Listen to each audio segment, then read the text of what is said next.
তুমি কি জানো পুরীকে শুধুই পুরী নয়, পুরী ধাম বলা হয় কেন?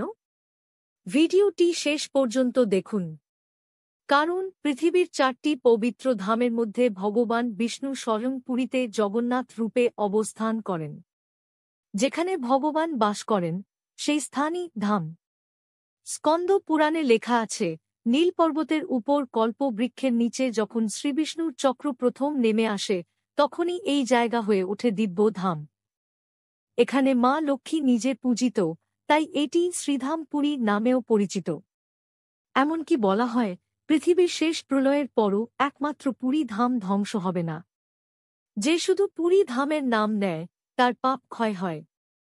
তাই মনে রেখো, পুরী শুধুই একটি শহর নয়, ভগবান জগন্নাথের চিরস্থায়ী বাসস্থান, পুরী ধাম। জয় জগন্নাথ।